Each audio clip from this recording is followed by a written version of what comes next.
Bonjour à tous, Karine Cholot, je suis directrice de l'association AJD, donc cette association de santé qui regroupe des patients, des familles de patients, des T1 et des professionnels de santé.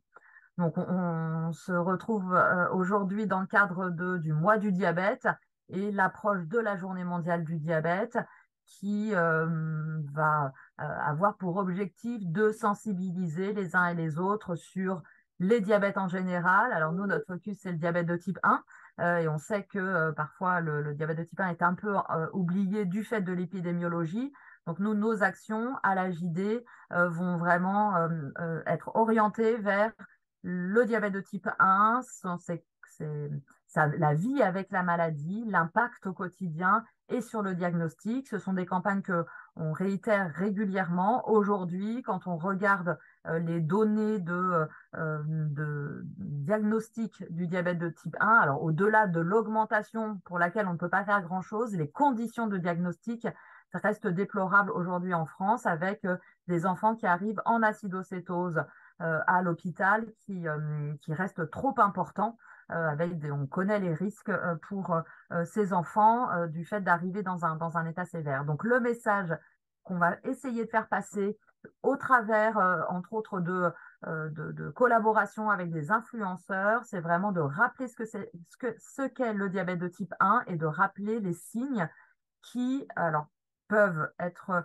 identiques chez des adultes et chez des enfants, mais la grande différence chez les enfants, c'est que le passage d'une hyperglycémie chronique à une acidocétose est extrêmement rapide, ça peut prendre quelques heures, quelques jours, et donc avec ce message de les signes de l'hyperglycémie, l'énurésie, la soif intense, et qu'on n'attend pas des amaigrissements importants ou des fatigues importantes pour aller voir un médecin ou se rendre à l'hôpital aux urgences.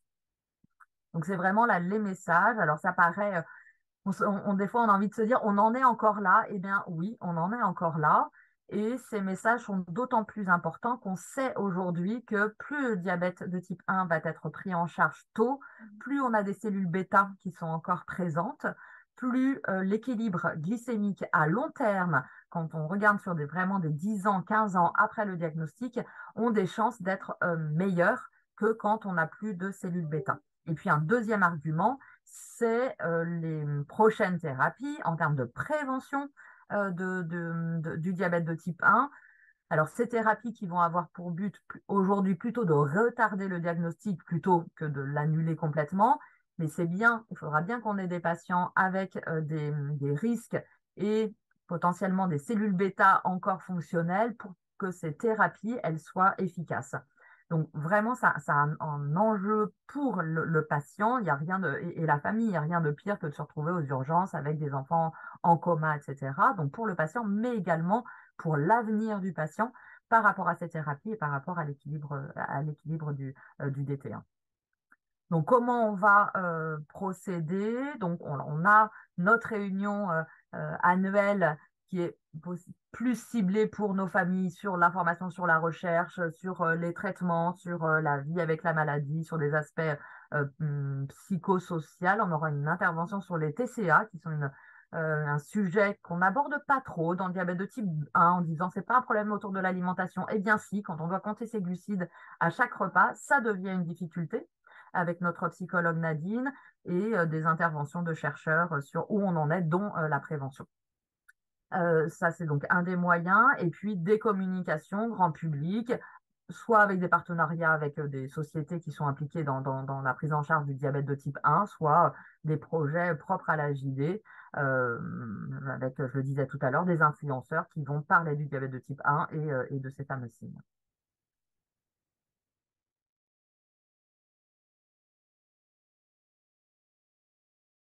Du retard au diagnostic, il est vraiment lié à deux facteurs, et ça, on l'a étudié il y a plusieurs thèses sur ce sujet, à la méconnaissance du grand public. C'est pas douloureux. Les symptômes du diabète de type 1 ne sont pas douloureux. Autant une maman devant un enfant ou un papa devant un enfant qui a mal, on réagit vite.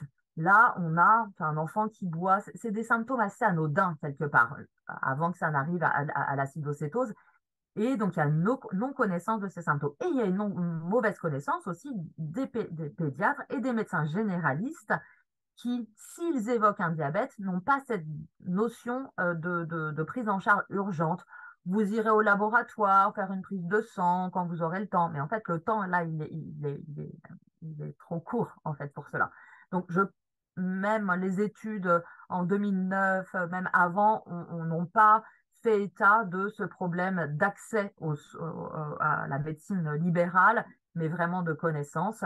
Et c'est un amalgame qu'on connaît entre le diabète de type 1 et le diabète de type 2, où effectivement, prendre en charge un diabète de type 2, c'est évident, c'est nécessaire, évidemment, je n'en remets pas ça en cause, mais il y a moins cette notion d'urgence dans l'hospitalisation et dans la mise en place d'un traitement. 300 000, aujourd'hui, c'est 300 000 personnes qui ont un DT1 en France, en comptant les adultes, c'est 3 000 nouveaux cas chaque année, donc forcément, versus les millions de diabétiques de type 2, c'est une petite niche et les médias, bah, on a du mal aussi à les attraper parce que le public, c'est pas le même. Donc oui, on a vraiment l'impression de répéter, le répéter. En même temps, la communication, c'est cela. Et on a vu quand même, quand on a fait des actions très ciblées diagnostiques avec des moyens assez importants en 2010, que les conditions diagnostiques avaient vraiment évolué. On a fait diminuer la fréquence de l'acidocétose au diagnostic de façon vraiment très significative. Donc, c'est possible. Mais c'est des moyens qui sont importants, que l'État ne s'empare pas beaucoup en fait de ce type de campagne, qui est pour moi vraiment de la santé publique. On travaille pourtant avec Santé publique France. Il faudrait que l'État se positionne un petit peu plus aussi pour avoir des campagnes à l'échelle nationale et qu'on puisse les répéter d'année après année.